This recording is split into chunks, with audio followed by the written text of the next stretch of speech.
Admin Auditorium here at the Mr. Arthur Language Center, basically on the campus of the University of Cape Coast.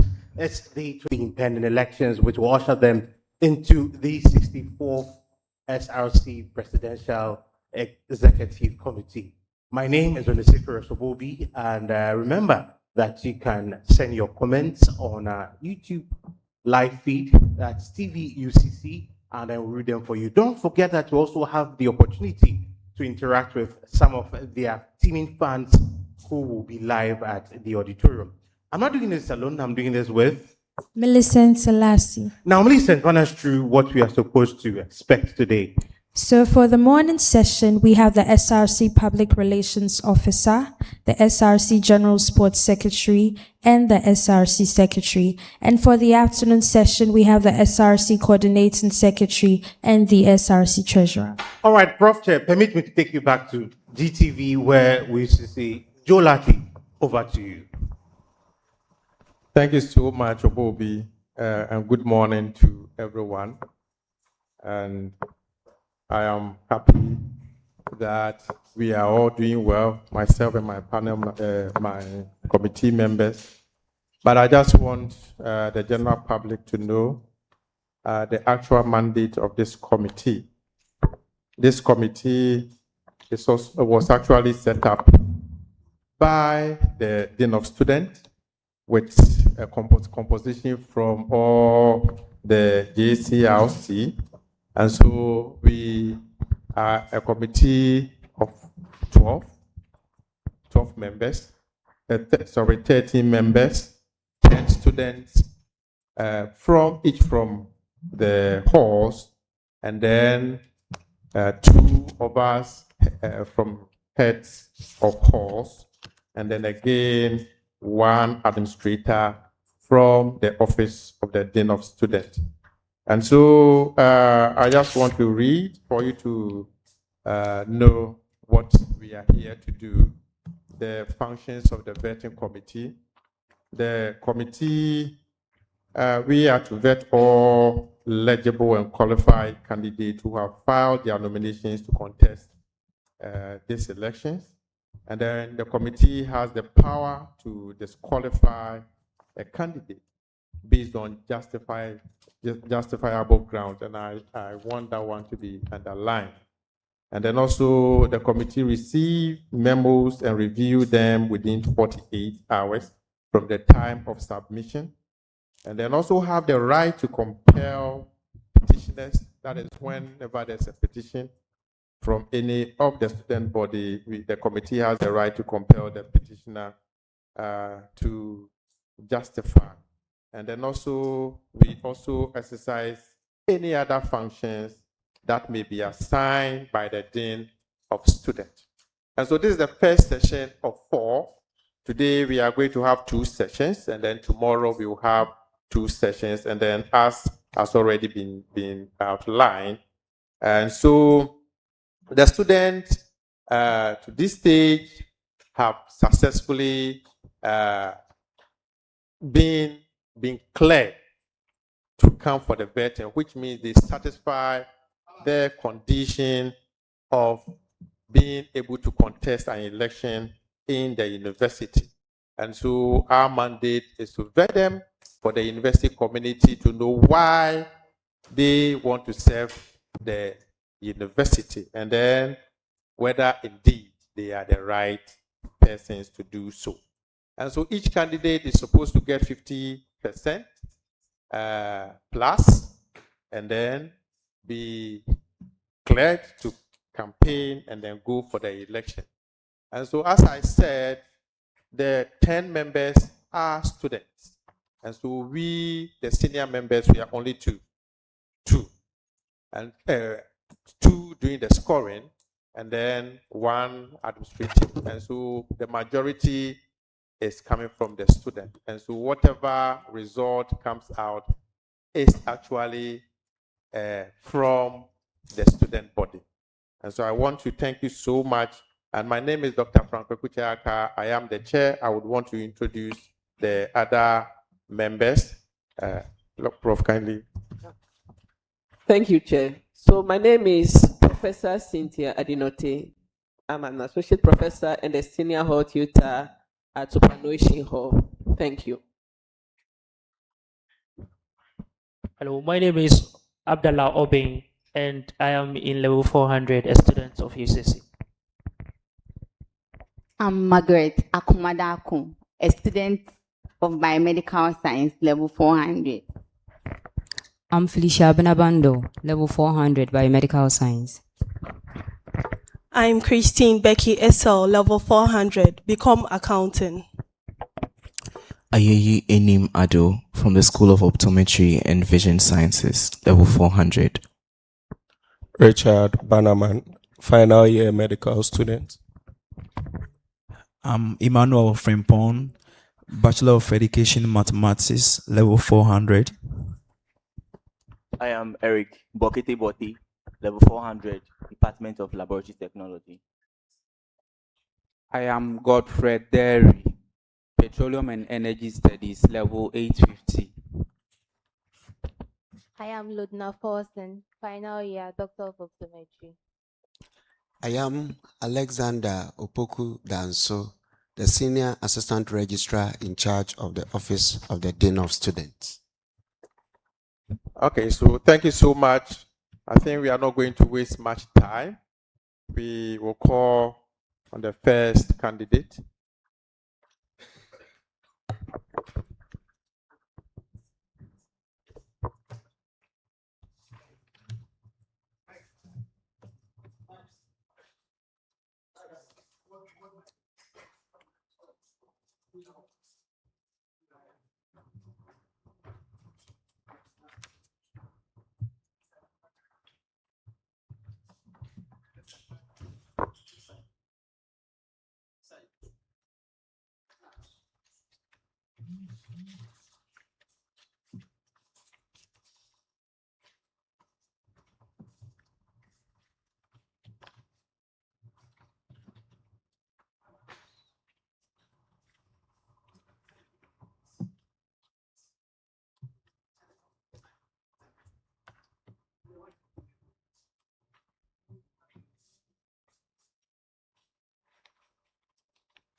Yes, please, you may have a seat.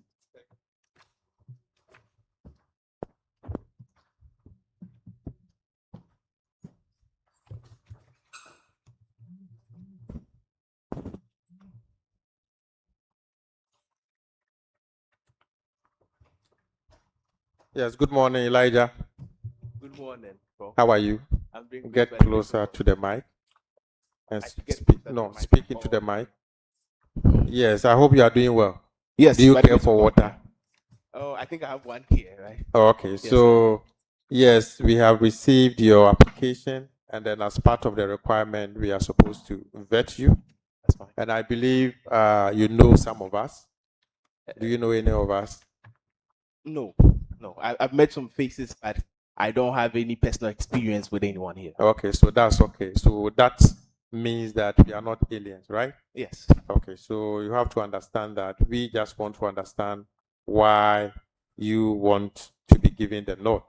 Okay, so we are going to take turns to ask you questions. Sure.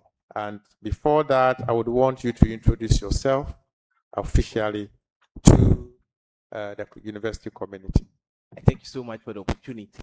My name is Elisha Mensah Kojo Jr., the current public relations officer for UCAPS and also the deputy chairperson for IT committee in the SRC.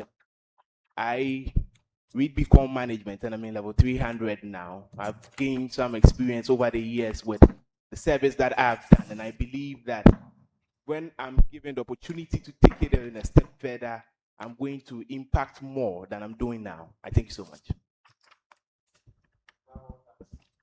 Is that all that you would want us to know? If I'm meeting you for the first time, how are you going to introduce yourself to me? Right, so specifically, I'm for the portfolio of UCC SRC PRO, and I believe when the conversation is ongoing, some particular information will come out with regards to this. So I think this is good for now. Where are you from? I'm from Accra.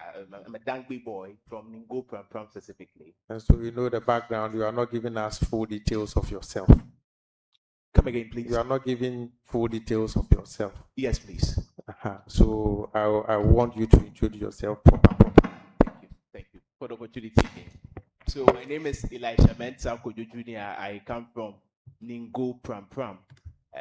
Growing up, I stayed in Ashaman, then I moved to Kaswa. I've been there for a very long time where I had my basic education and I wrote my BEC there at English Chairman from MA.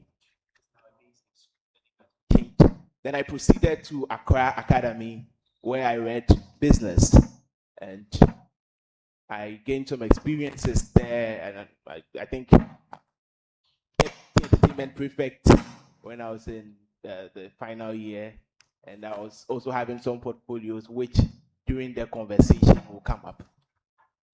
Currently, I'm in the university, the best university in Ghana, the best university in the sub-region, West Africa, and I'm pursuing Become Management. I'm in level 300 now. Thank you. So now you know how to introduce yourself. Yes. Okay, so I would want to reserve whatever questions that I need to ask until it gets back to me. So I would want the students to ask you a question, and then Prof and I will take our time to talk to you. Okay? Sure. Thank Okay. you so much. So, Good morning, Mr. Elijah. Good morning, sir. You're welcome. Thank you so much. So it's just going to be a friendly conversation. So don't be tense. Take your time and listen to me very well so that you can answer the question. Okay. Sure. Wish you all the best. So you being a student leader and particularly going for the PRO for SRC level, I would want you to tell me 5 of the qualities that a PRO should have. I thank you so much, the chair. The public relations to me, and I believe to any expert, would say it goes beyond just sharing WhatsApp messages, just trying to make a publicity. It goes beyond that. And as a public relations officer, you should be very consistent in what you do. Your work out there should be very consistent. Again, I also believe that a public relations officer should be someone who is vocal and can share thoughts and can educate, make sure people get the point he's making, right? I think one of the challenges that we are facing as an SRC is the fact that we don't really get the message, the context of a message. So people get the chance to have whatever interpretation they want to give to what particular message is out there. So I think as a PR, you should be very vocal because your role is one that involves engaging with publics. So if you do not have that skill to organize your thought properly and make statements which are not so ambiguous, then you may not be doing a great job. So I think as a PR, you should be very vocal and you should be able to organize your thoughts and should be very vocal. Again, the public relations officer should be someone who is inclusive.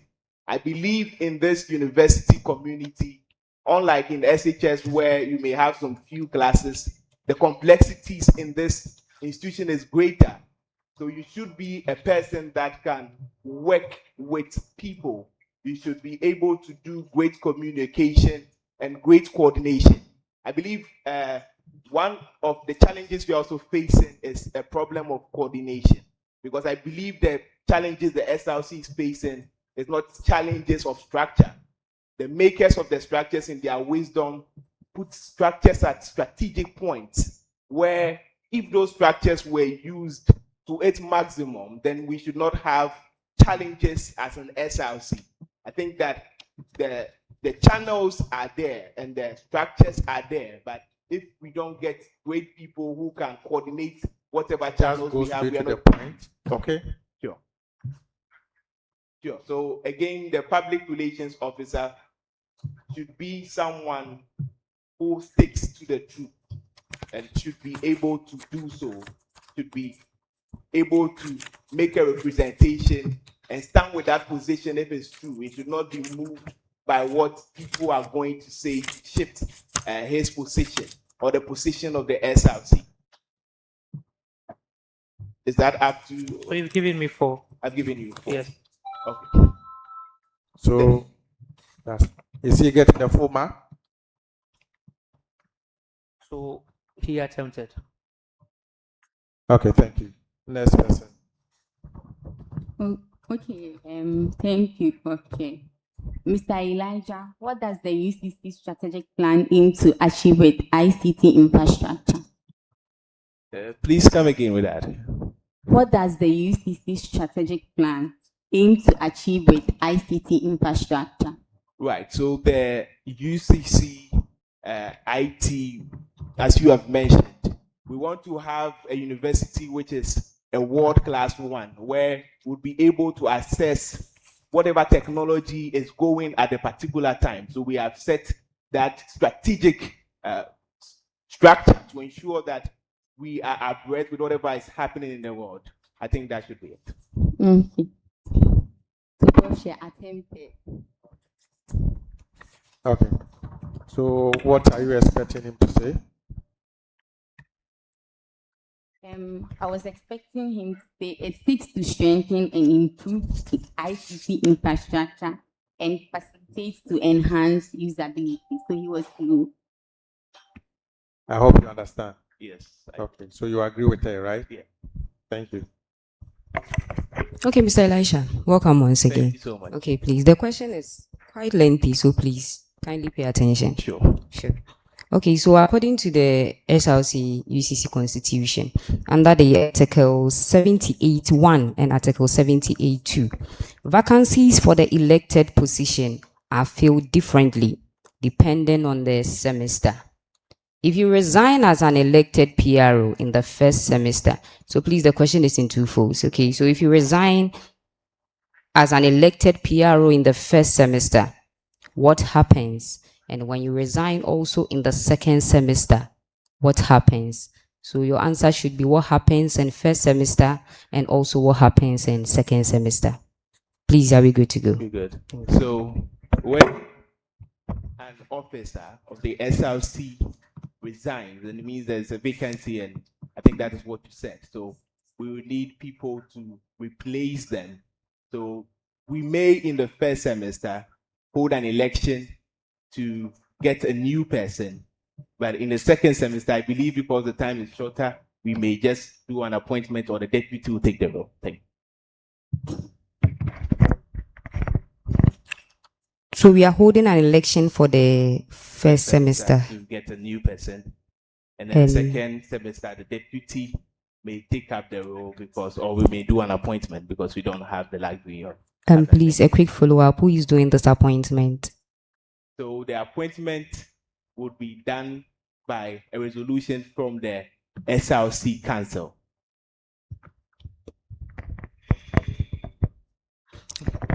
What is the verdict? Is he getting a full mark?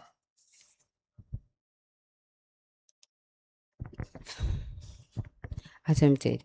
Okay, thank you. So what are you expecting him to say? Okay, so with the first semester, a by-election. Okay, so we are not just doing an election here.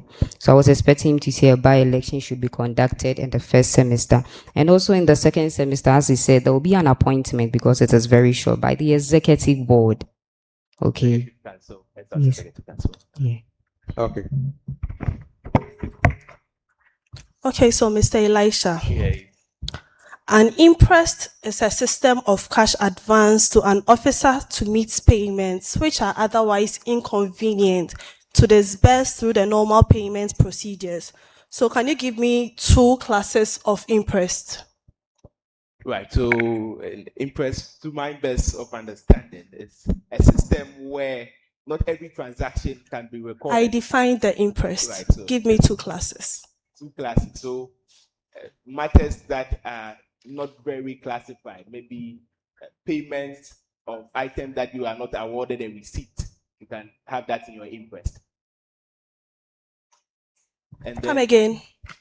I'm saying that the imprest system is where you are not given the opportunity to have a clear receipt of whatever. So when you have such a transaction where you don't get a receipt, then you may put that in the interest, right? And petty cash expenses, you can also keep that in your interest.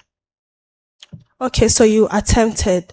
I was expecting you to say standing interest is usually held throughout the financial year and replenished as and when necessary by presentation of receipts and petty cash, which you said, and then special advance of normally issued for making a particular payment or group of payments, which must be fully retired by the dates specified in the approval. So you agree with her, right? Sure, I do. Okay, thank you. Mr. Emoji. My boss. Good morning. Good morning, sir. This isn't my question, but could you quickly tell us what is behind the name? What does it mean? Right. So, Mr. Emoji, as we have it now, started way back in SHS. Right. Before that, I had a different name, but Emoji started in SHS. My first experiences in school, when I got in touch, I went to a boys' school. So, you know, the seniors had this kind of vibe that they may name you, right? So the name I had was Mr. Emoji because of my smiley expression on my face every time. Oh, okay. That's very interesting. Right. Could you tell me which SRC body coordinates and regulates the activities of social, ethnic, academic, and religious groups on campus? The Office of the Dean of Students. I'll take it again. Which SRC body coordinates and regulates the activities of social, ethnic, academic, and religious groups on campus? Please, I'll seek clarification on the question before I give my answer. Am I allowed to, the chair? It depends. So what kind of clarification? Well, I want to know the kind of SRC. Is this talking about the SRC as in the student executives? It's a straightforward question.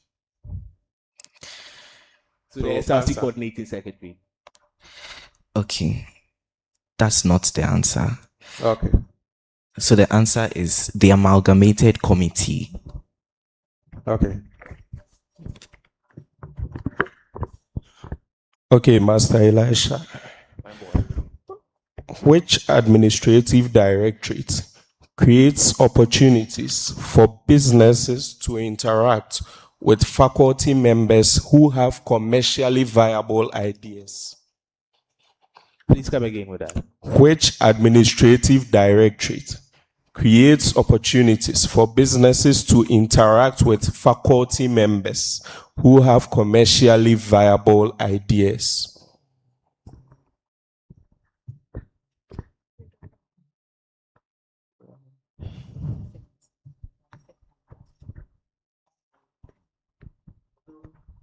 We are waiting for you. If you don't know, just say you don't know. Right. So I think the entrepreneurship side with the D Hub, it's right. The D Hub.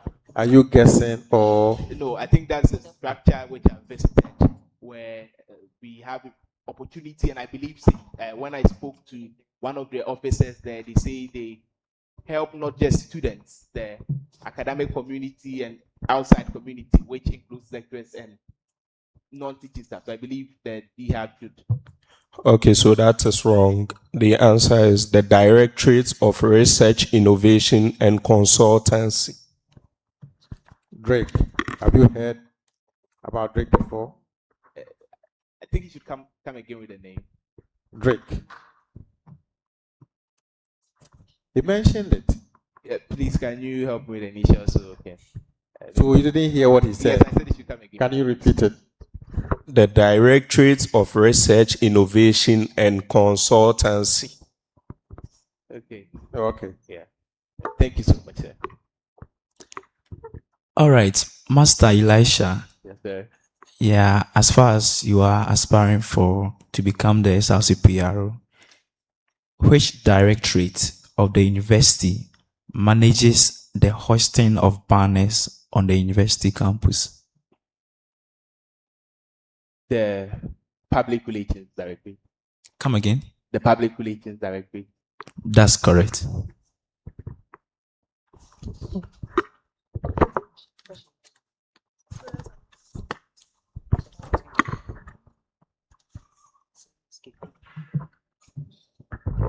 Hi, Elijah. Hello. What is the time limit for completing a 4-year degree program? Please can Let you- me come again. Yes. What is the time limit for completing a 4-year degree program? 4-year degree program. What's the time limit? Yes, please. Please, can you explain to me what the time limit is? Done. At the University of Cape Coast or where? What is the time limit for completing a 4-year degree program at the University of Cape Coast? I want you to explain the time. I don't. No, sorry, this is a straightforward question. The time limit. Okay? So he doesn't need to explain anything again. Unless you want to tell us you don't understand the question. I think it's a clear question, but it will make more understanding to me if I understand what. the Okay, time limit I is. will give you the opportunity. All right.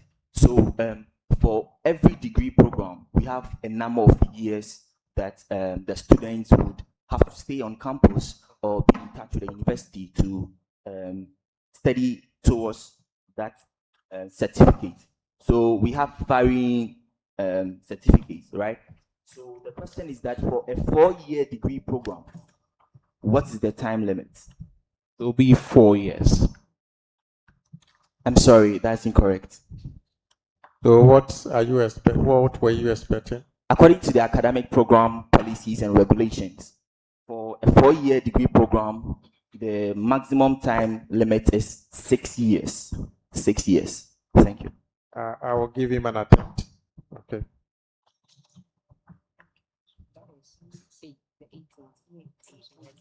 But excuse me, can I make a? I think the question was not clear. The question was, what was the time limit? It didn't That say is the why I'm maximum. giving you an attempt. Okay. Thank you.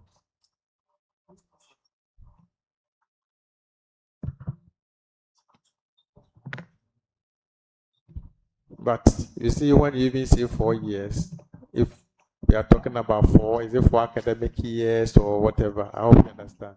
That is why I am just at least giving you something for the attempt. Okay? Yes, but it is clearly specified in the student handbook. Okay? So read your student handbook and then you understand. Thank you. Yes.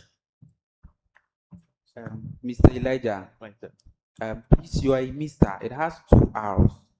Is there a reason? Yeah, I believe as a public relations officer, you should stand out in your work. You have to be unique to get yourself out there. So according to PR experts, you should be able to differentiate your brand from others. And I believe Mr. with 1 hour is very common. To stand out, let me just add another hour. That's fine. So, the term, right, for copying another student's work and pretending that it is one's own. Okay. Speak it to the mic.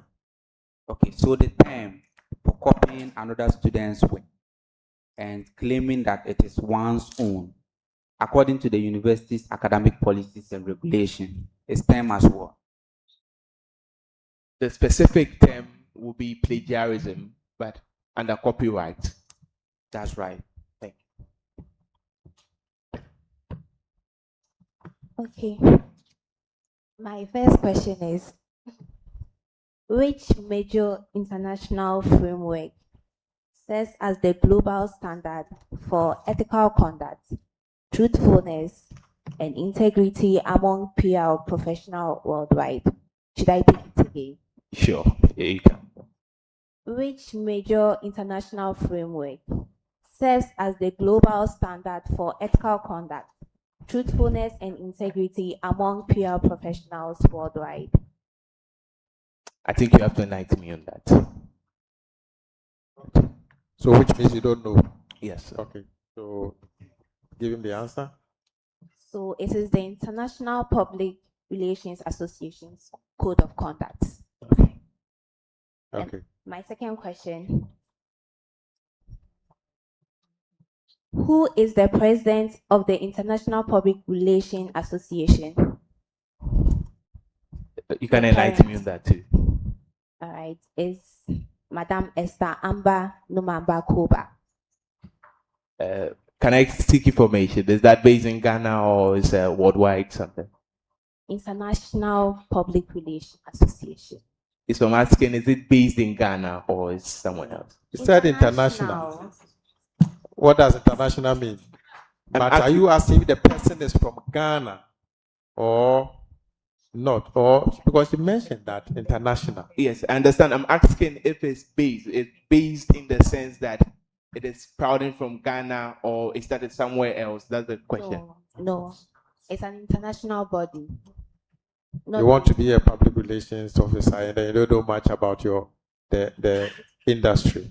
Okay, so and you see, she asked 2 questions. She's actually supposed to ask 1 question. Okay. She wanted to actually give you a second chance. So I'm sorry. Okay. Thank you. I think it was a related question. Yeah. Yes. Okay. So now it seems I don't know whether you are exhausted. I'm cool. I'm very So good. do you care for the water now? During the course of the. So we should go ahead. Yes, please. Okay, so I will come last. So I would want Prof to talk to you before it comes back to me. Thank you, Chair. Elijah. Mommy. Elisha, right? Yes. Okay. Yeah. I'm interested in knowing how many leadership positions you are currently holding and list them. I take it again. How many leadership positions are you currently holding and list them? Currently. Okay. So I would want to mention them and then when I'm done, I'll give you the number. Okay. All right. Right. So currently, I'm the public relations officer. I didn't get that. Currently, I'm the public relations officer for UCAPS. I'm also the deputy chairperson for UCC SRC IT committee. I'm also the public relations officer for the School of Business Christian Fellowship. I'm also the deputy PRO for the KCA Board Hall Parliament. Are you done? No. I'm also the chairperson for the Marketing and Publicity Committee of UCAPS.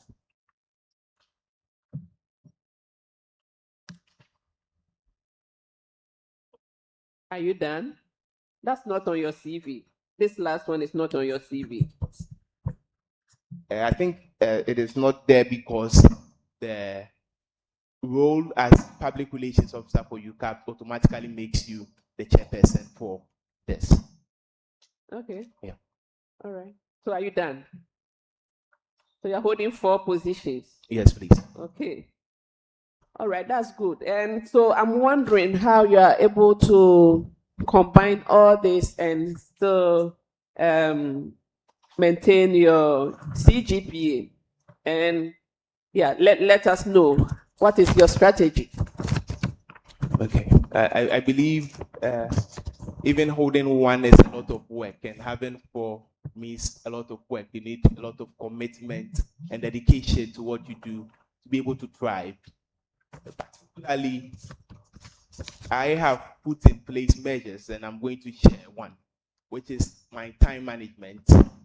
I know because of how many duties I'm holding at the point, it will be very difficult to do it with improper planning if you don't have of coordinating your activities and you don't have a lot of time, you don't know how to schedule your time for what, then it will be very difficult to manage and balance that with academic work.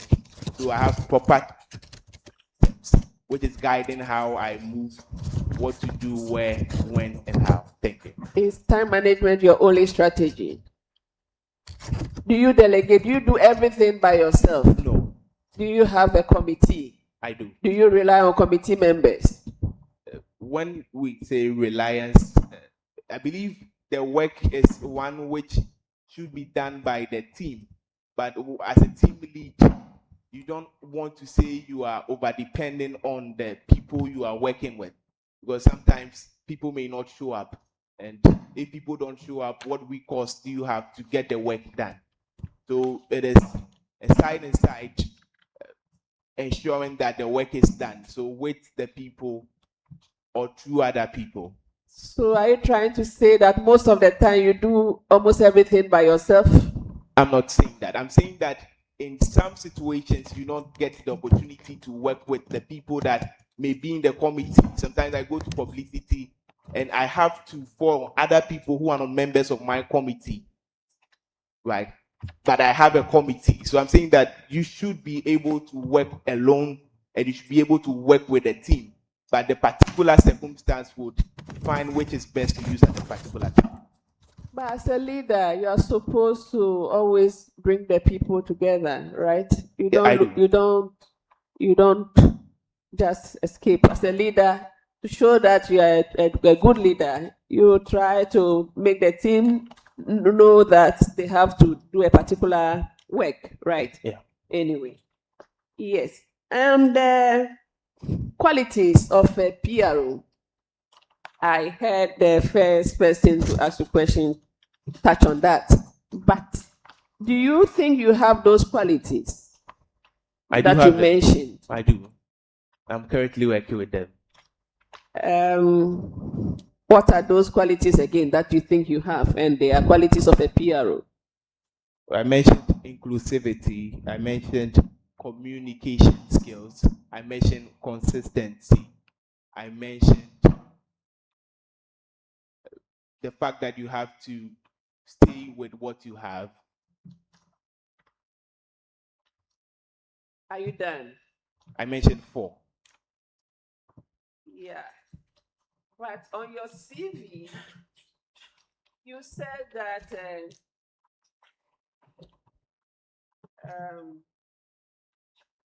you said you bring credibility, a calm public voice, digital savvy campaign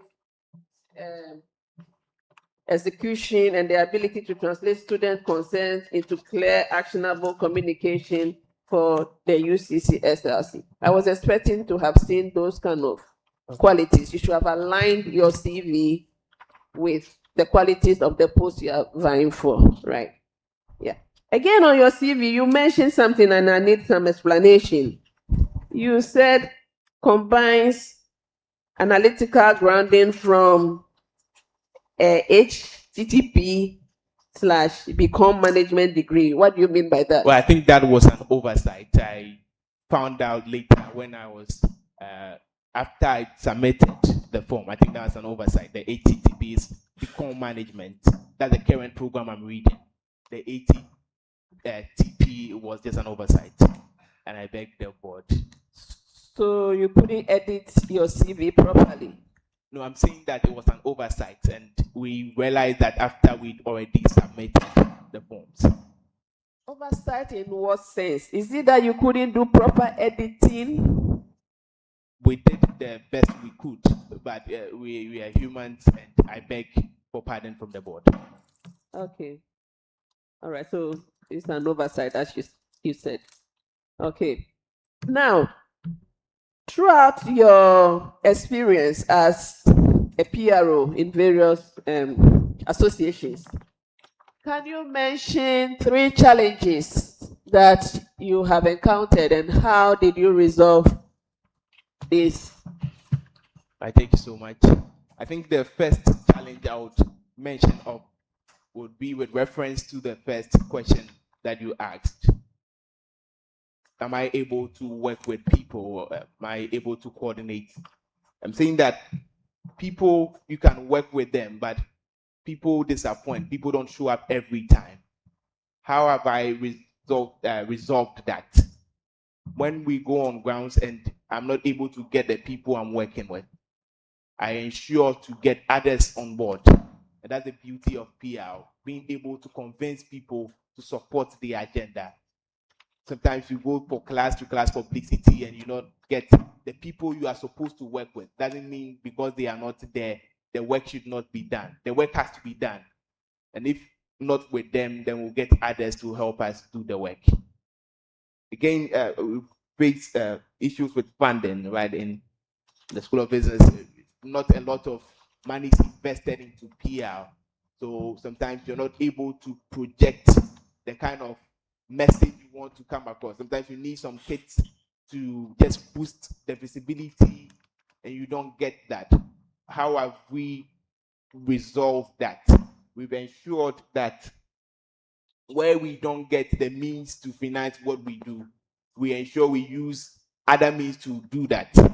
So when we don't have the kits, we just do a video with the limited means to ensure that we can get ourselves out there. So you improvise. We do. Yeah. And what about the third challenge? The third challenge would have to be the trust people have in the system. Usually, some people would want to hear from the president.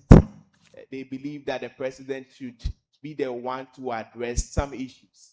And if the president is not the one addressing, then it means that they may not listen, or they are not going to give the attention or whatever attention is needed to that information. But I have made and continuously advocated and educated that information is a shared responsibility, and delivering it could be done by the president or through his other executives. And I've ensured that information is delivered to the people. Okay. All right. Thank you. You're welcome. So, Chair, I'm done. Thank you. Okay, thank you so much, Prof. Yeah, so back to your CV. I want to. Yes, you said you were a financial advisor. Yes, I was. Was? Yes, please. Since when did you end? I say was because as at the time I started, I was a full active FA. I didn't have academic work in addition. When I completed WASI, I stayed home for 1 year and I was doing full service. But after I gained admission into the university, I was doing very partial and I'm very inactive. Advisor, financial advisor. Yeah. Were you trained to be a financial? Do you know what it takes to be a financial advisor? Yeah. You said you were the financial advisor and then a sales agent at My Life Insurance Company. Yes, please. Okay. And then you said was, yeah. But on your CV, you said February 2022 to present. Yes, I'm saying that I use the term was because as at the time So I are started, you still holding that position? Are you still a financial advisor with My Life? I'm inactive, right? No. Are you still with My Life? So when I call them, would they say that you are still working with them? They will say that I'm inactive. For But FAs. Master, do you know what you are saying? Yes, please. I employ you to work for me. And then when you leave, you have left. This is a registered company. Yeah. And they have records of all their workers. If you tell me you are inactive, what are you trying to say? Yes, thank you so much. I'm saying that with the FAs, we work as active FAs and inactive, and there are a lot of conditions that may make you an active FA. If you return, then you are resuming your duty. But once you are not there, you are not working with them. I hope you understand. I get the point. So you are lying on your CV. Please, I think the interpretations are getting clear. I want to explain to you. Please. Yes, explain. I'm saying that for FAs at My Life Insurance Company, we have active FAs and we have inactive FAs. And there are a lot of factors that could resolve you not being an active FA. You can still be there and you'll be inactive based on the grounds of you not even able to produce. You may be there. So but what are the regarded, responsibilities of the FAs? So the FA is supposed to bring new businesses, win more clients for the insurance company. So if you are not able to do that, and for a particular time, it's specified in the Master, you are not the only one who has worked with My Life. Yeah. And so when you are lying, don't justify it. I hope you understand. You are not working with them. Your tenure has ended. So if you are going back, you go back with them. Are they paying you now? As it stands No. now, I don't receive commissions. It's Yes. commissions Are we they receive. paying you now? I'm not receiving commissions. Yes. So are you saying you are working with them?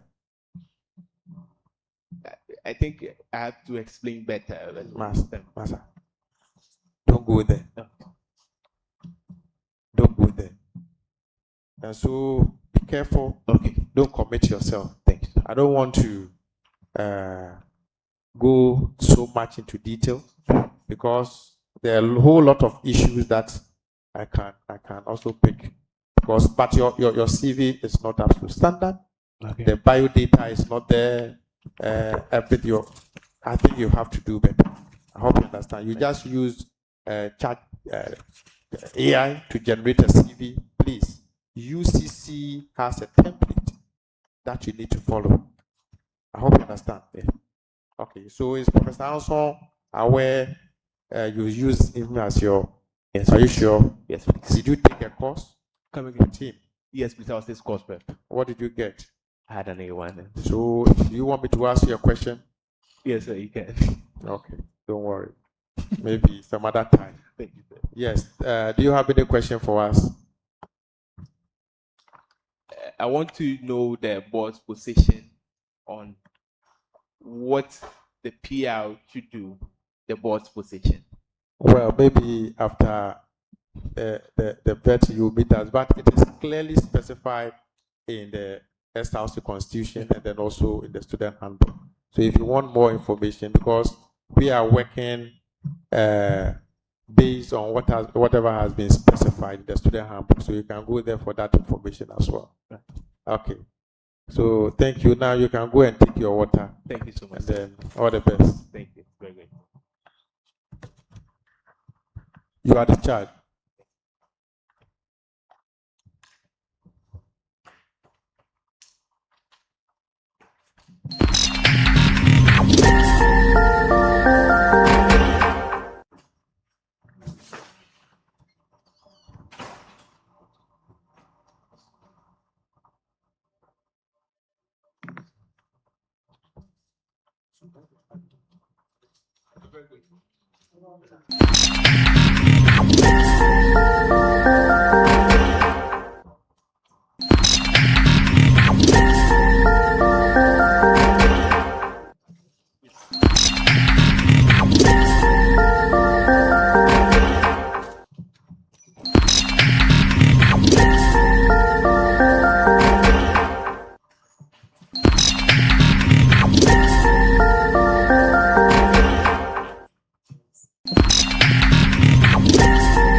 have your seat.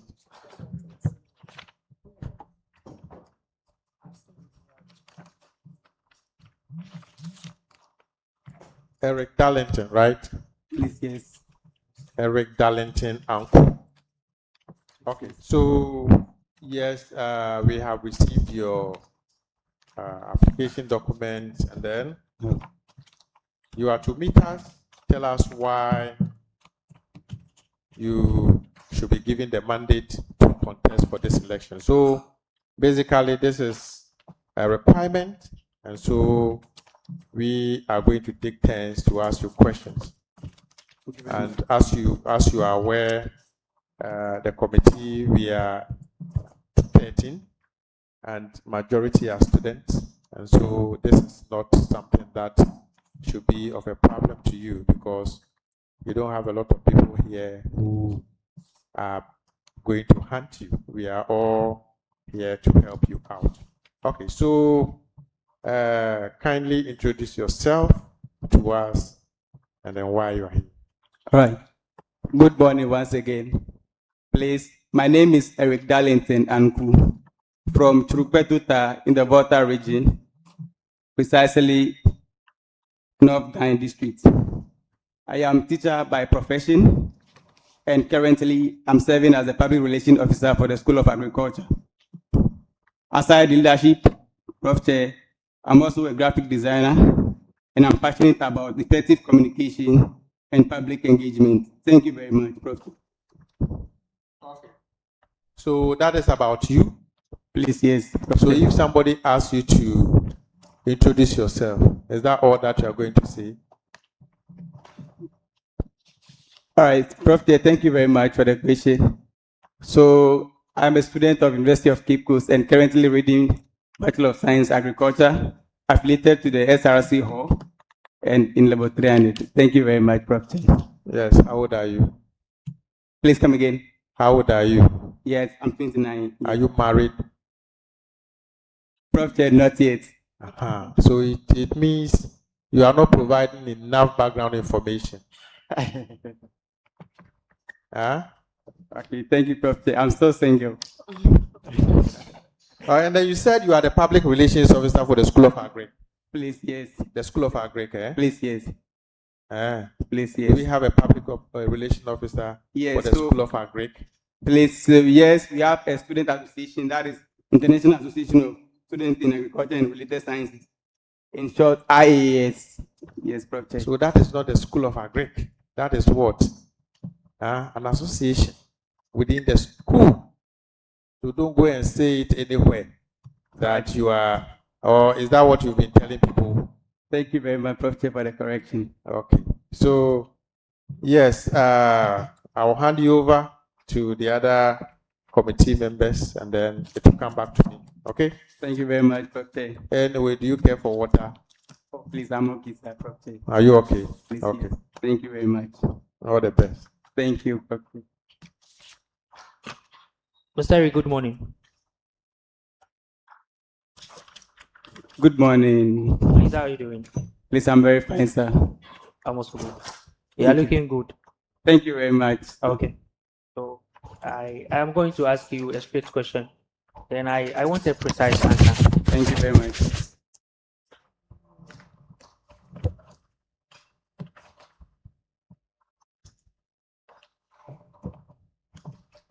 So, as a leader in an organization, you are working for the interest of the organization as well as the people serving the organization. So sometimes you are going to be a mediator between, for instance, the position that you are vying for, you are going to be a mediator for the school and the student as well. So my question is, many leaders promise change but face institutional resistance. How do you decide as to when you have to drop your ambition or when you have to, stop embarking on something that you promise the student's body? Please, can you take over? So the question is, many leaders promise change but face institutional resistance. So as a leader, your promises that you made to the students, if you are being faced with challenges from the institution that you are serving as well, at what point do you drop them? All right, thank you very much. So as a leader, you must always make your intentions to the students that you are serving. So if there is an issue that you cannot fulfill your promises that you made to them, you should tell them the crisis you are facing and then find a way to resolve them. Thank you very much, Prof. So my question was, at what point do you drop your vision? Not what do you do when there is a resistance. At what point? So if that is your vision, you must ensure that you are able to achieve it. Thank you. So attempted. Okay. Thank you very much. Thank you. Next. Okay, please, what's the vision statement for the University of Cape Coast? All right, thank you very much for the question. So the vision is, it should be a university of world acclaim and with innovation, teaching, outreach, research, and professional development. Thank you very much. That's the correct answer. Okay, next. Mr. Eric. Please, madam. So, according to the SRC UCC Constitution, under the second schedule, that is the oath of office, all officers must take an oath. If you are elected as the PRO, who administers your oath according to Article 8:17b, and before which body? Thank you very much. Please, so the outgoing Chief Justice must administer the oath in the presence of the executive body. Thank you very much. You are welcome. Attempted. Okay. So what were you expecting him to say? Okay, so yes, by the outgoing Chief Justice, which is very correct, but before the General Assembly. Please, are we here? Sure. Thank you very much. Okay. Okay, so my question is very straightforward. What happens to alterations to receipts in the University of Cape Coast? What happens to alterations to receipts in the University of Cape Coast? Please, can you come again with that question? What happens to alterations to receipts in the University of Cape Coast? Alterations to receipts. Yes, please. Thank you. So it needs to be sent back to where it's coming from for correction. Please, is that all? Yes, so that you'll be given a correct one, please. Attempted. I was expecting you to say a receipt shall be cancelled and a fresh one issued, which you had right, if there was a mistake in the original receipt. Thank you. Thank you very much. I hope you are okay with it. Please, okay. Okay, thank you. Sir Darlington, Say. could you tell us which body of the SRC has the authority to summon members of the executive board, excluding the president and vice president, to answer questions?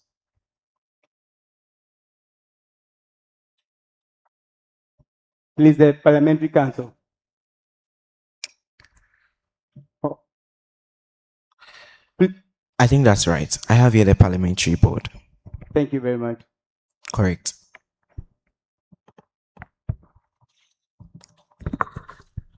Pastor Anku, Hello. by which week must the SRC's annual statement of income and expenditure be presented to the Committee of Heads of Halls? By which week must the SRC's annual statement of income and expenditure be presented to the Committee of Heads of Hall? All right. So please, the last week, I think 31st of May. That's correct. Thank you very much. Master Eric, Hello. what is the first thing or any other important thing you will do when you discover a fire in a building? Thank you very much. So, Is it in relation to UCC or where? Yes, in relation to UCC while on campus. Okay. all right. Thank you very much. You must stay calm. You don't panic, and then you call the authority. Which authority? The authority in charge. That's for the fire service authority. Okay, so if I'm to call the authority, how do I call the authority and what is the code or the number to reach that authority? Thank you very much. 191. Attempted. So your follow-up answer to call authority, fine, the fire service, but then the code is 192. All right. Thank you very much. And then again, there's a special number here in, on campus. Yes, please. Thank you very much for the correction. Hi, Sir Eric. Hello. All right. What's the maximum allowable workload or credit for a full-time regular student in a semester in the University of Cape Coast? Credit load.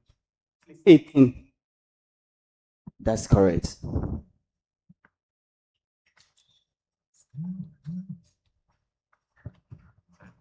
Hello, Mr. Eric. Hello. Yes, so in the case of the absence of a student from an examination, being it as a result of ill health, within what period should this student submit a health certificate for consideration? Please, can you take the question again? In the case of ill health by a student and then resulting in the absence from an examination, within what period should such a student submit health certificate for consideration? All right, thank you very much. So I think 21 days after the examination, and you need this certificate from the Directorate of the University Health. Is that your final answer?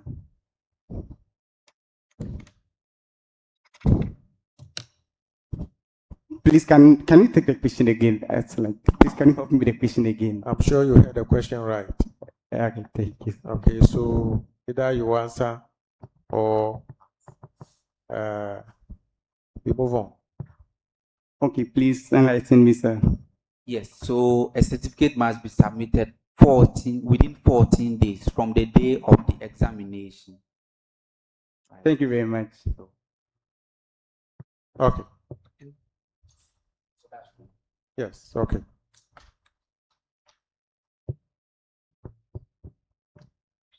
Okay, Mr. Eric. Hello. My question is that what is the most reliable method for an international PR team to prevent costly translation error in a global press releases? Did you get it? Please no. The most reliable method for an international PR team to prevent costly translation error in a global press release. Please, I'm still not clear with the question. Yeah, please read it again, or you can change the question. So the question is, if an international PR team wants to release a communique, if an international PR team wants to release a communique, what is the most reliable method for them to ensure that they prevent a costly translation error? So please, the PRT, can you break it down for me? The full meaning of the PRT. In full, just mention it in full, okay? Public relations team. If in an a global international public relation team wants to release a press, what is the most reliable method they should do to prevent any translation error? All right. So please, before any PRT will release any issue, it must ensure that it is very authentic, so that it will not cause chaos. It must be released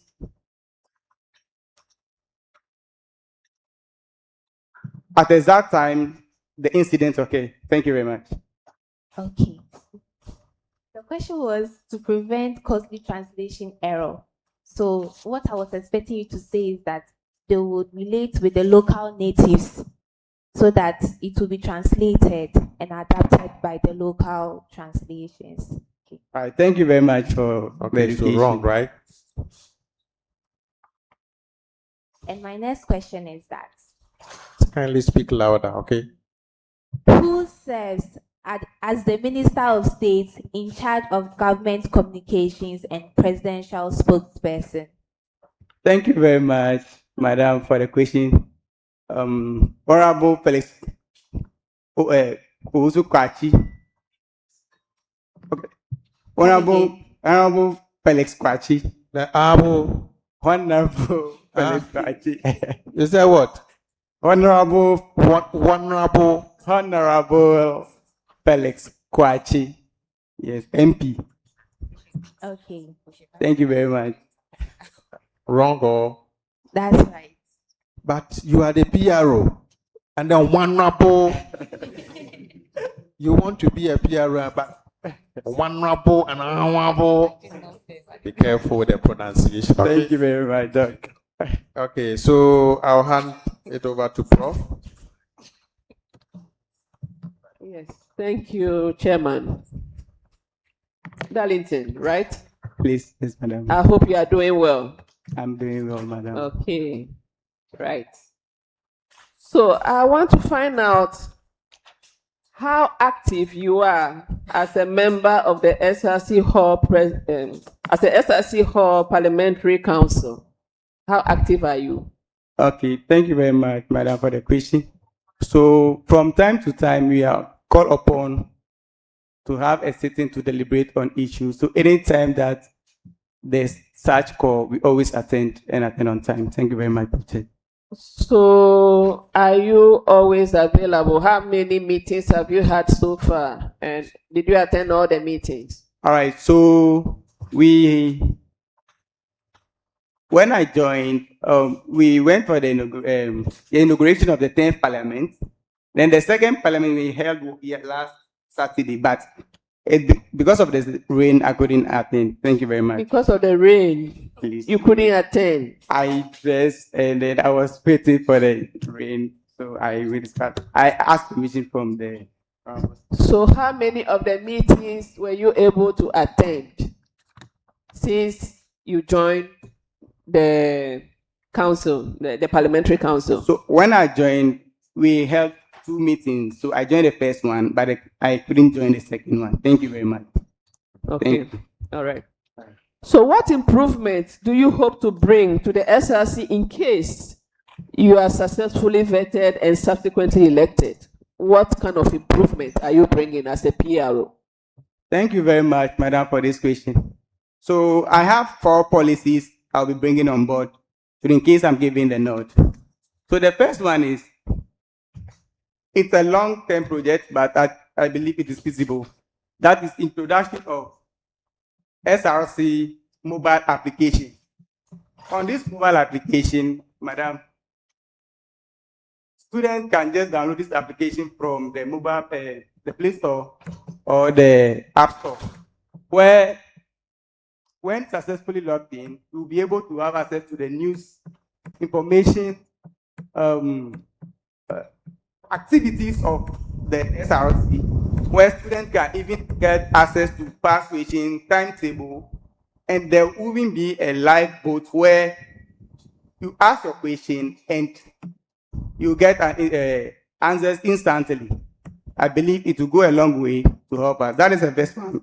Now, Madam, once again, I realize that all of us as a student, we have this institutional email, but we don't use them. Let me put it that way. So I'm looking at it that since we already have the social media platforms, the X, the WhatsApp, and still going to class to advertise our program, why not we also send messages and ensure that they've activated their e-learning institutional email? Then we send messages to them directly. Because most of the students, they always complain that anytime they get to the WhatsApp platform, it's either flooded with other messages, so they don't get time to read. But when this one is sent directly into their institutional email, madam, I believe they'll be able to access it. Can you move on to the last two? All right. So the last two is, this one is an academic policy that I would like to propose. So students may have genuine reason for absenting themselves from lectures. It could be illness or maybe emergency. They obtain permission. This permission will be granted. But what about the lesson missed? Is that the end of it? So I'm thinking that, all right, thank you very much. So I'm thinking that as we are in new era, why not to ensure that there are recorders in every lecture theater, so that as soon as the lecture is over, we quickly upload it into our e-learning platform.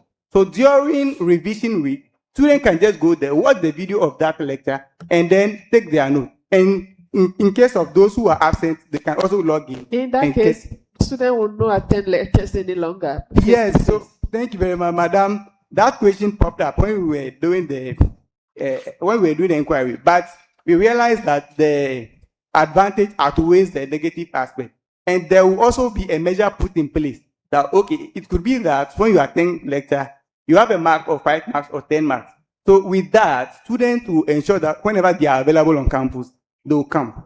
Okay, move to the last one. Thank you very much. And then the last one, there was a time that the current SRC president was like, can you go straight to the point? What's your last? The last one is that I will ensure that I'll bring a policy called monthly meet the press.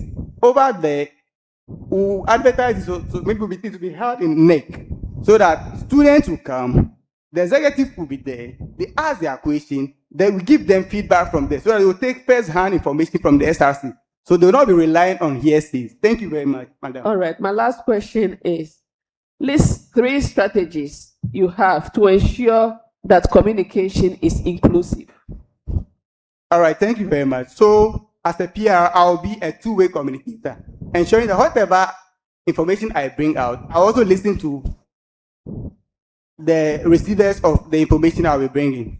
Then, and 2, I will bring all the rep tools from the various halls on board as a committee, so that whatever information we want to disseminate to the students, we'll share it on the platform. Then we'll also forward it into their various groups that they belong to.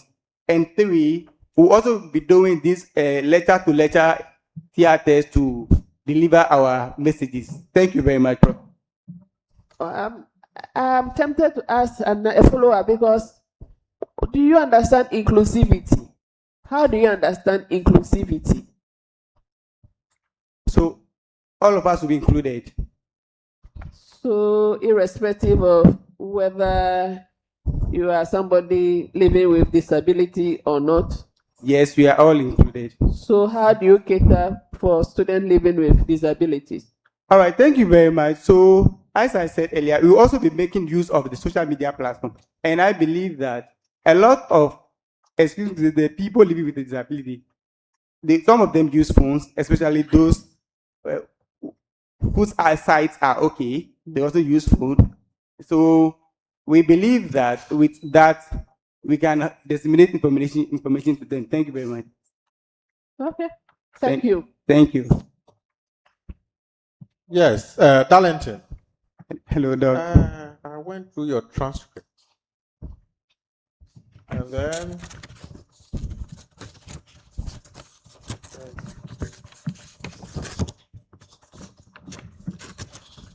yes.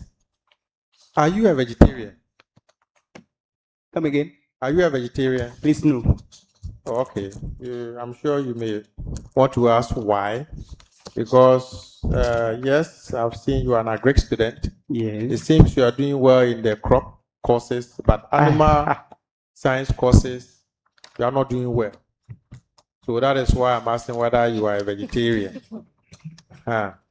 Because having A in the crop courses, and you are getting D plus in animal science courses. So it's something that you need to think about. If you don't like animals, then you have to start liking them. Yes. You see, you took a course. You had A in fundamentals of plant protection.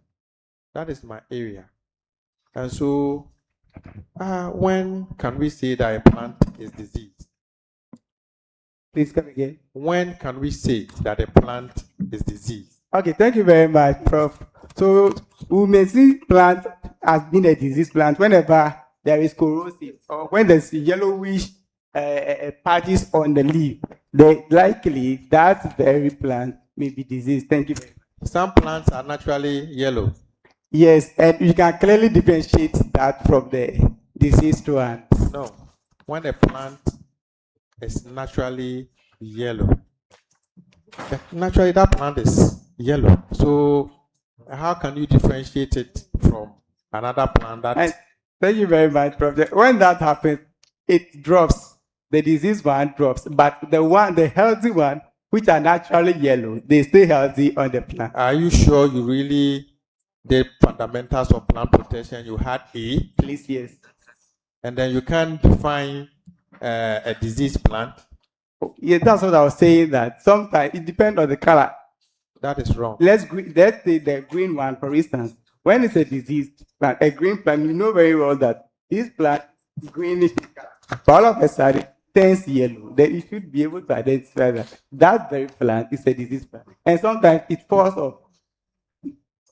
So you see, yes, you are an agric student, someone who has studied disease diagnosis. Whenever a question is asked, you should explain as a student. Thank you. Who studied fundamentals of plant protection. Thank you very much. Okay. Thank you very much. Yes. So you have a very bad CV. I don't know whether did you write a CV yourself? Did you prepare it yourself? Yes. So, Doc, please, I send the information to the press to prepare it for me. So I went. You sent the information, my information, to the guy working at the printing press. You didn't prepare your own CV. Did you prepare it? Yeah, I prepared and forwarded it to the guy to help me with the printing. Printing. Please, yes. Printing. What is that? Is it printing press or do you know what a printing press is? So, okay, sorry. To run a copy of it. This is a very bad CV. Did you go through it before submitting it? Yeah, so what really happened that day was, it was on Friday that the guy... So are you aware the CV is very bad? Yeah, so I brought the font sizes and even detailed information, a lot of things. When you look at the spacing, everything, there's a problem with it. Yeah, and you see, it tells us you are not serious for this work. Am I wrong to say that? Doc, please, that is not it. No, so convince me. All right, Doc. So as I was saying, so that day, when we were about to submit the document, so he brought it. So when I received the CV, I told him, no, this is not the best way to do that. So why didn't you correct it before submitting? Yeah, so at the time, when I sent it, the person in charge, the one receiving the... So you know this is not an excuse. This is a document that speaks about you. It speaks about you. You see, sometimes when you go for a job interview, the first thing is your CV. With this one, you don't even, they will just throw it aside. They will take you that you are not serious. The same way this is also telling us that you are not serious. I'm very sorry. I'm very sorry, Doc. I don't know whether you watched the past videos. Last year, the chairperson was so critical about CV, and now you guys are making the same mistake. I'm very sorry, Doctor. This is unacceptable. I'm sorry. Okay, so you said you are an advocate, agricultural advocate. Tell me what you've been doing that makes you an advocate. All right, thank you very much. In my hometown, I always gather the farmers there and then talk to them about the new varieties that we have. What are some of the new varieties that we've talked to them about? So when we talk for the maize, for instance, we have the Obatampa. Obatampa, when Obatampa came, you were not born. Oh, so it's not new. It has been in existence. Uh-huh. So, So we what- always encourage them that they should go for varieties that will have a very short duration, maximum 2 months. It's okay. And then how to prevent pests and diseases from attacking some So of do you their have crops. evidence of some of the advocacy that you've been doing? Do you have any evidence, picture or video evidence? Oh, please, I can produce an evidence of it. Okay. Thank you very much. Okay. Do you have any question for us? Oh.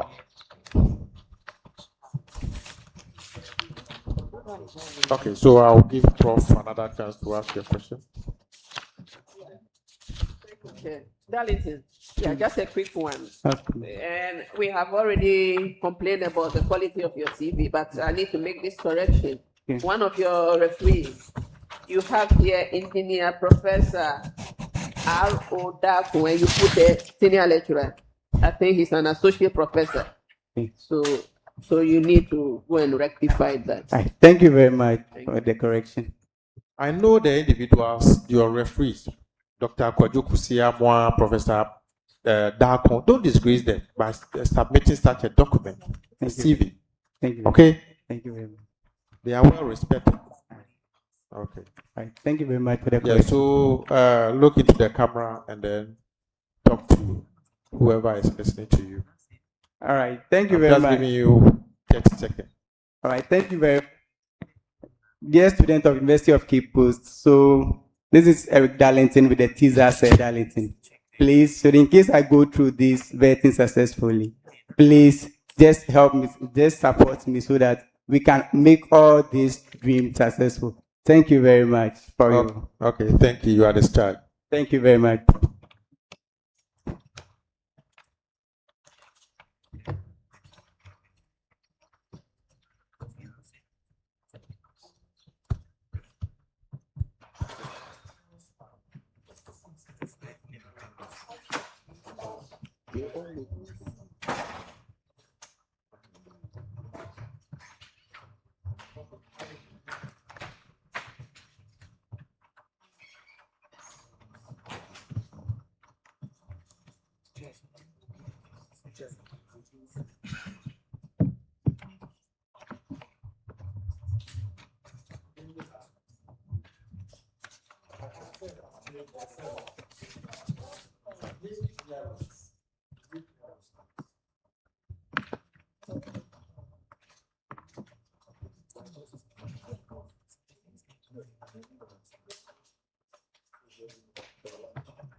Bring more copies for Elisha.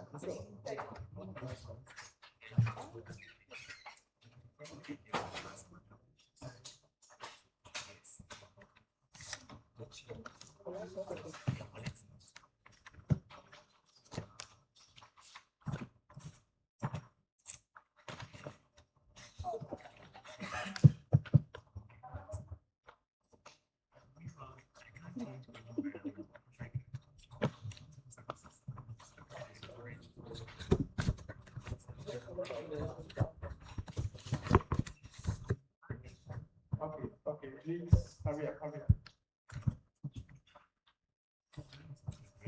Please, the next person.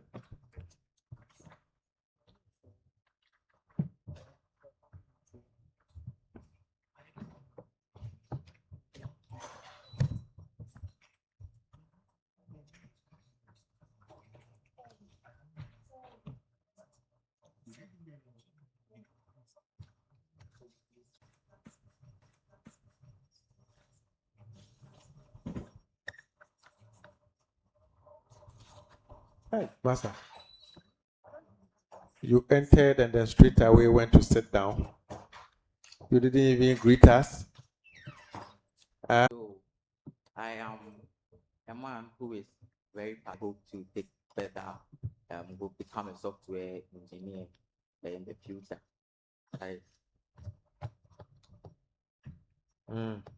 How old are you? I'm 22. Where are you from? I am From where? Kumasi. Kumasi. Tvucc. Tvucc. Are you married? No. You're not married. Okay, so which school did you attend? Which senior high school? Right, so I attended Elite College, which is at Adidas. For my SHS, I attended Gospel International School in Abuna, in Asante region, for my primary and JHS. And then currently I'm at the University of Tvucc for my tertiary education. So you see, background information is very important. You just don't come and sit down. Yeah. Okay, so what is going to happen is that we are going to take turns to ask you questions. Do you care for water? No, please. Are you sure? After we are done. Is that? After we are done, I would like some water. Okay. So we take turns to ask you questions and then after we will interact. Okay? All right. Okay. All the best. Thank you. Hello, please, you're welcome. Thank you. So I am going to ask you a question. I just want a straightforward answer, okay? And my question is, if you get a position, let's say you are successful with the vetting and you are voted into office. If you realize in your office or maybe through your work, you realize that you lack the competencies to continue your work, what do you do?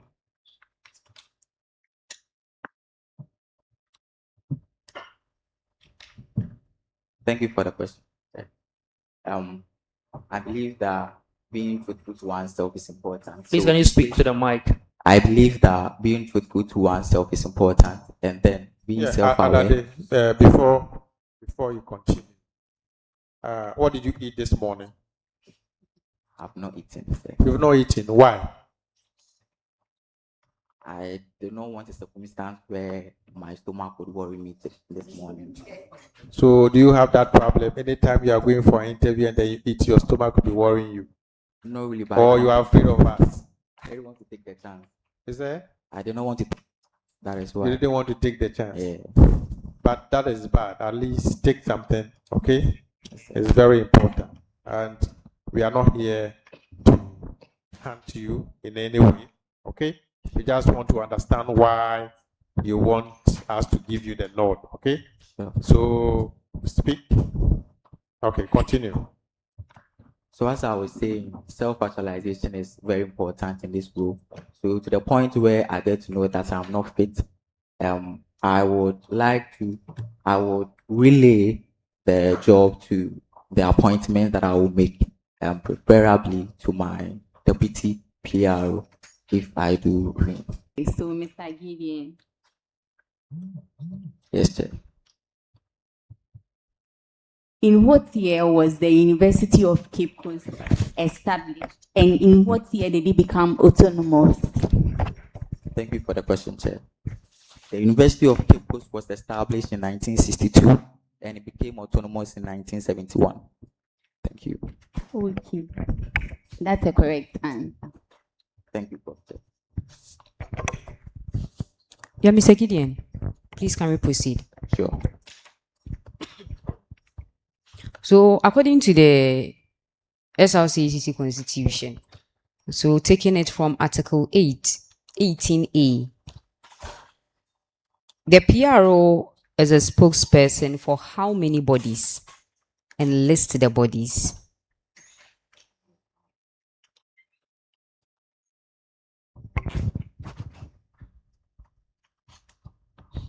Thank you for the question. The PRO is the spokesperson for three bodies listed: the Executive Board, the Executive Council, and the Student Body. Correct. Please come again. The Executive Board, the Executive Council, and the Student Body. The Executive Board, the Executive Council, and the Student Body. 2 out of 3. Oh, Yeah, I think the answers is they are supposed to be Executive Council, as he said, Executive Body, and the local Nugs Secretariat. Yeah. Okay, so attempted, right? Okay, I'll give it to you. Let's give him the. Thank you. Yeah. Give him the full. Okay. Yes, please. So, in what two ways does the University of Cape Coast preserve financial information? Please, the question again. In what two ways does the University of Cape Coast preserve financial information? Thank you for the question. The university preserves financial information by using value books, which is also can be an example of official receipt. That would be mine. Please, are you done? Yes, please. That's incorrect. So, all financial information of the university processed on the Tvucc accounting system, accounting software, and other software in use of the Directorate of Finance, including book ledgers, and also it must be kept electronically for a period of 10 years. And then the other one I was expecting was any other financial of 10 years. Thank you. Thank you. Yeah, that's wrong. Mr. TM. Yes, sir. Right? So, first of all, the council of TM. Thank you for the question, Chair. So, TM is, Briefly, please. So, TM is the name that I picked for my movement when I started to spearhead this political journey, and the meaning is the movement. Okay, that's how the TM came. Okay. Right. So, TM, the movement. Kindly name the committee of the SRC UCC, which is composed partly of the SRC representative 2 members from the halls of residence. I'll take it again. Which committee of the SRC UCC is composed partly of SRC representative 2 members of the halls of residence? Thank you for the question. Please, the publicity committee. Is that your final answer?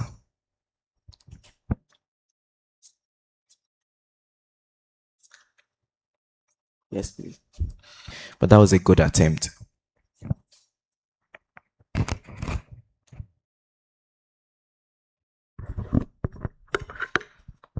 Pastor Gideon Adade, do you know what stalking is? Yes, please. Okay. So, for the purposes of the stalking regulation in the student's handbook, what is the definition for a pattern of behavior?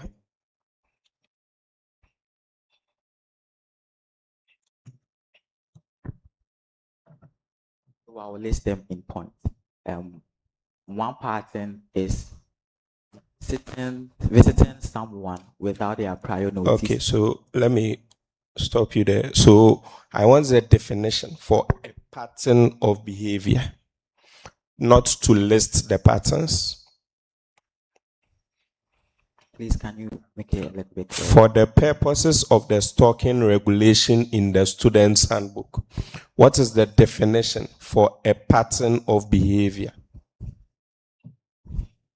Okay, so the definition for the pattern of behavior of stalking is when someone unlawfully, without initial permission, follows another person to their benefit, visits them when they are not aware of it, and normally go to their places where they are normally seen. How many times is that supposed to happen? More than 3 times. That's wrong. So the answer is 2 or more incidents.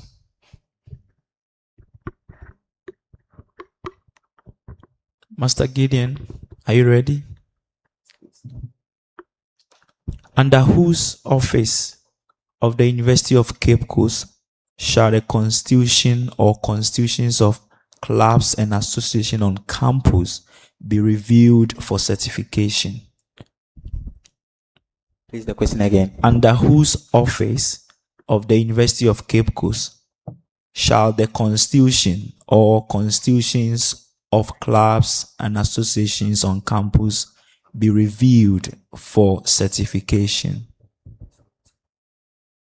Please, the office of the Dean of Students. That's correct. Office of the Dean of Students. Yeah, so was yours, can you explain, did he give you the answer satisfactory? Mine. Yes. For mine, he was wrong. It was wrong. Yes. I will take it as an attempt, okay? Yes, an attempt. Thank you, sir. Hi, Adade. Yes, sir. How many advanced credits are awarded for direct admission to level 300 in the University of Cape Coast?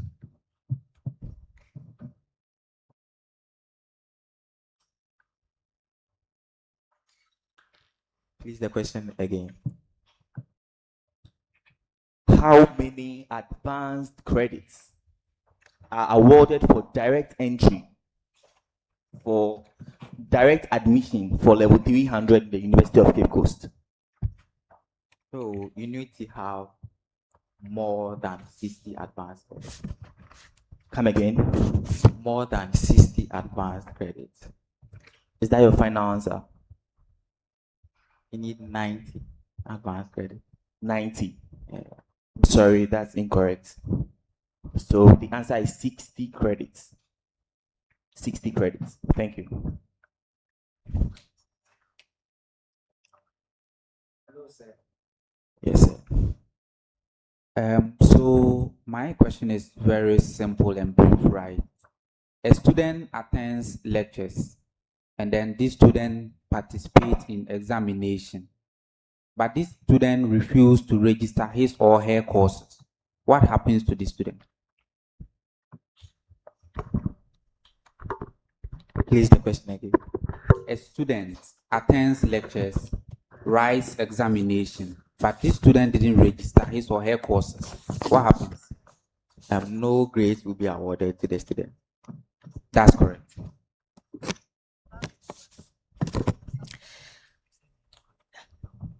Okay, Mr. Adade, my question is, the Global Alliance for PR and Communication Management's 2026 report identifies a specific technological phenomenon, reputation and crisis management. Did you get it?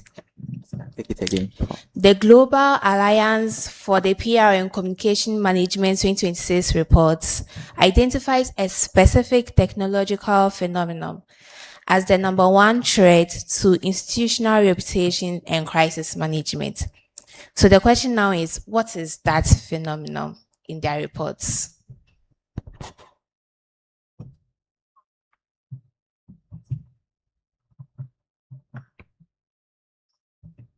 Please, can I get the last part of the question again? Yes. Okay. So the Global Alliance for PR Communication Management gave a report this year, and they identified a specific phenomenon that is a threat to institutional reputations and crisis management. So now what is that phenomenon? Thank you, the chair. To my best of knowledge, I would say the phenomenon is the introduction of artificial intelligence. No, you've not answered the question. Did you understand the question? Okay, so I'm giving you the last chance to read the question to him again. So they released a report that identified a specific technological phenomenon that is a threat to the institutional reputation and crisis management. So what is that particular thing, the specific phenomenon they identified?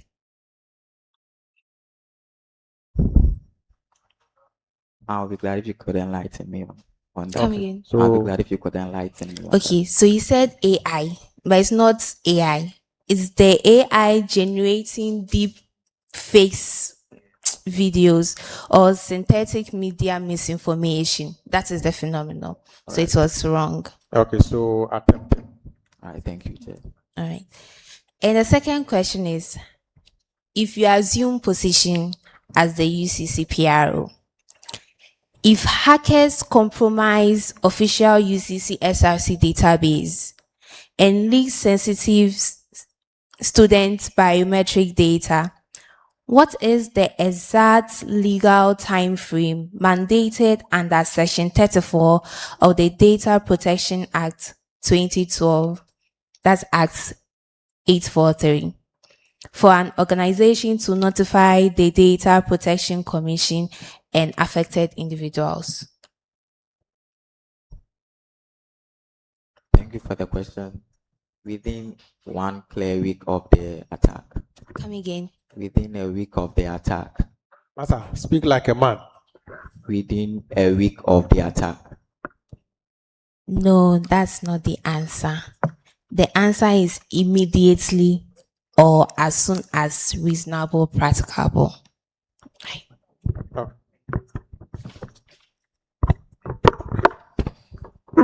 Thank you, Mr. Chair. Gideon, do you identify yourself as a public speaker? Yes or no, and why? I do identify myself as a public speaker, yes. And over the years since I came to the university, I've served under the PRO office since the 62nd administration, and currently served under the PRO office of the local Nugs. And I think serving under these has given me a lot of insights about public speaking. So I will crown myself as a public speaker. Okay. So, can you mention 3 qualities of a PRO?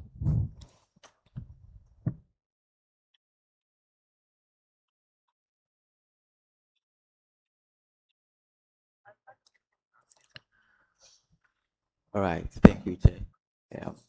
A PRO should have impressive oral communication, crisp oral communication, and a PRO should be a good team member. Well, and what happens to media and digital safeness? To media and digital savviness. Have you heard about that before? No, please. But you call yourself an IT student and you've never heard of savviness before? I think it's a current term they are using now. Savviness. Now, let's move to your CV. Your CV was not well done at all. Yes. And we have noticed that with other aspirants as well. Made contact to Madam Linda Otu, and I made contact to Sir Richie Obroni as well. And who is Mr. Isaac? Mr. Isaac was my tutor back in SHS, and prior to submitting the forms, we couldn't get his. No, what you are saying does not hold. It doesn't hold at all. So you shouldn't have added Mr. Isaac because it's very incomplete, inappropriate, and nobody is called just Mr. Isaac. And you didn't even add, okay, you said mathematics tutor, and then available upon request. That is not done. You should provide the people's exact email as well as telephone number. Now, tell us what you have been doing as a deputy head of information. At the start of our administration, we went about a project that is no Nugs. So we went around publicity, class by class, hall by hall, letting people know about National Union of Ghana students, because a lot of people do not know about that. We started doing Ghana card, birth cert, passport registration, and then anyone who had issues with their details like omission of characters, we help them. Can you speak? I can't hear what you are trying to say. You are just rushing through. We want to hear exactly what you are saying, your points. Forgive me, Chair. My voice is due to a throat infection that I have currently. But what I was saying is, at the start of our administration, we started a project called No Nugs. That is, we went around the halls, we went around class by class, telling people about what the National Union of Ghana is, where we help students get their passports, Ghana card, birth cert registration earlier this semester. We also engaged SHS around Cape Coast North to talk about Nugs with them as well. And then we hosted some other entertainment programs, like we hosted an entertainment program on Hasford Field as well. Okay. So what new things are you bringing as a PRO person? All right, thank you, Chair. I've noticed some inconsistencies with information delivery with the PRO, especially to us who are in the diaspora and in the hostels. And so I intend to make sure that information is not the people in the diaspora. So I want to start with sharing information that is personalized to the students and streamlining information accurately as well. I also intend to put important information that every student is supposed to know at the service information to start a movement that is called the road test, that is reach out to every student. In as much as I'm a PRO who is the mouthpiece of the students, I also further want to take data in as much as I give information out as well. Okay, thank you. Okay, so yes, so you did computer architecture, right? Yes. So who taught you that course? Mr. Isaac. Mr. Isaac who? I've forgotten. Isaac Niama. Mr. Isaac Niama. Are you sure he's the one? Yes, please. So who taught you com skills, communicative skills? One. I've unfortunately forgotten the name of my madam. You've forgotten her name. A lecturer who taught you, you've forgotten her name. Yes. So who also taught you reproductive health and development in Ghana? Sir Richie Obroni, who is listed as one of my referees. Sir Richie. Yes, sir. He's also one of your referees. Yes, please. And so, would you agree with me that you are someone who will show interest in sharing messages without verifying? Will I be right to say that you are one of the people who like sharing information without verification? No, please. I would not agree on that. Are you sure? Yes. Then why would you add somebody's name to your CV without calling the person to verify before adding?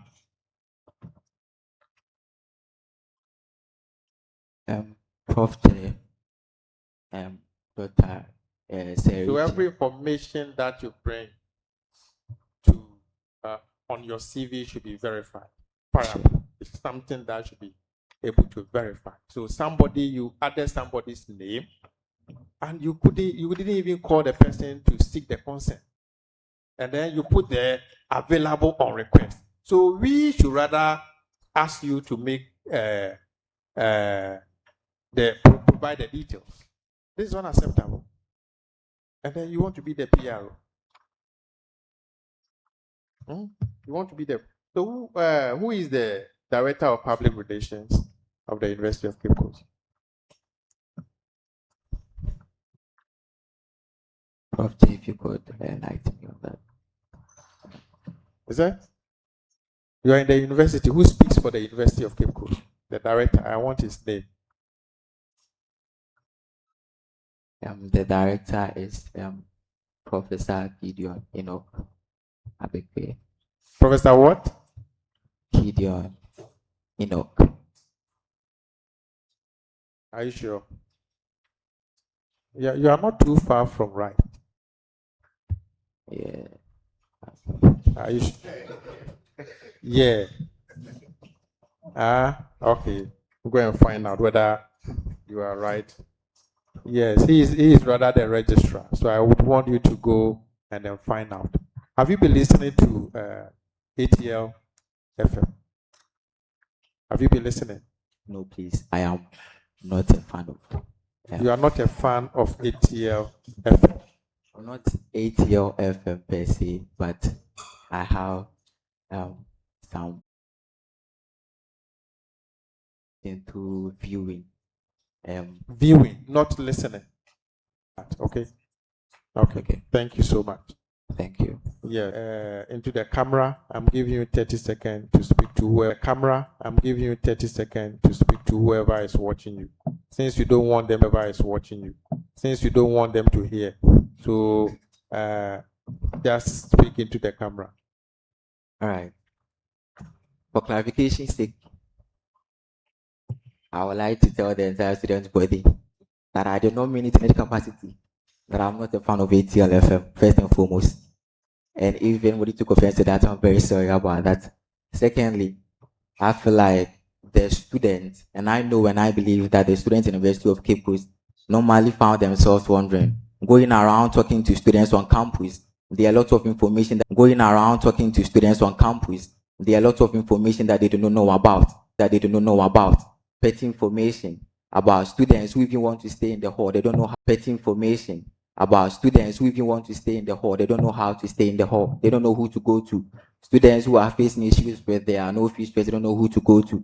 These are petty information that should be given to the student body. So if you vote for me, I'll make sure that this petty information that will save someone's day, this little direction in the lab.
How are you? Good morning, sir. Please, I am doing well, thank you. Have you eaten? No, sir. Why? Please, I don't eat early, usually in the morning. You also don't eat early in the morning. Where I had the opportunity to serve as the head boy for that particular school. And Prof. I proceeded to Prempeh College. I'm a doctor, I'm not a professor, okay? Because I'm addressing the so please, I want to know how I should address the chair, because I thought the chairperson should be addressed, Prof. And then No. Professor is a title, a promotion. I haven't gotten there yet. Okay? So please, yes. So just address chair. Okay, thank you very much, sir. So please, I proceeded to Prempeh College. So please, I proceeded to Prempeh College, where I had my SHS medication there. And then Prempeh College, I had the opportunity to serve as house prefect in Obukwari House. And then Proctor. Oh. Okay. So after SHS, I applied to further my tertiary level, and I was fortunate to be admitted here in the University of Cape Coast, the best school, the best university in Ghana and that of the West Africa.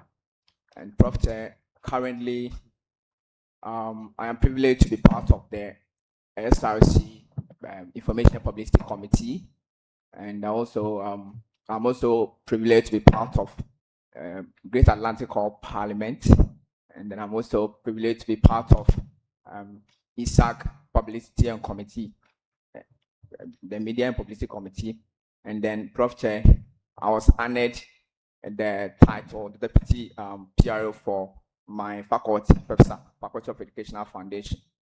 So I'm the current Deputy PRO for that particular foundation. How old are you? Please, I am 24 years. Thank you. 24. How many are you in your family? As in the nuclear aspect? Yes. Okay, so yeah, I would say 9, because we are 9. Okay, so where are you from? Thank you, Prof. I'm Prof. Studies. I see. Yes. Prof. It was released on Friday. Yeah, it was released on. So we'll get an updated. Okay, so is he safe? Yes. Did he pass? Okay. Thank you, Okay, sir. then you are safe. Thank you. Okay, so over to you. Mr. Samuel, you're welcome. Thank you very much, sir. So my question for you: when the university management gives a directive that is legal but unjust to students, as a student's leader, how are you going to respond without being too submissive to the authority or being rebellious?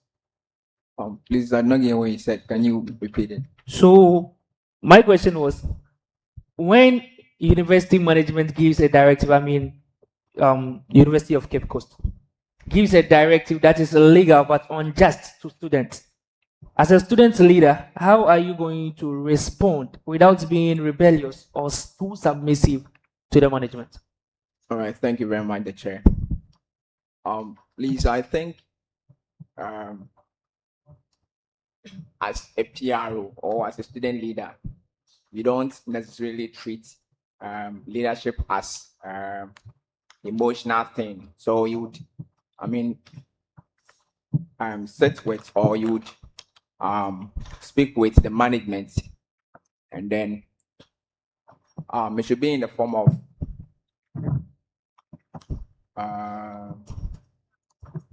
leadership thing that is requested, not necessarily treating it as emotional thing. So you would let them know that yes, it is unjust, but so far as the directive, you would have to adhere to that, and you know how you would transcend that to the student body.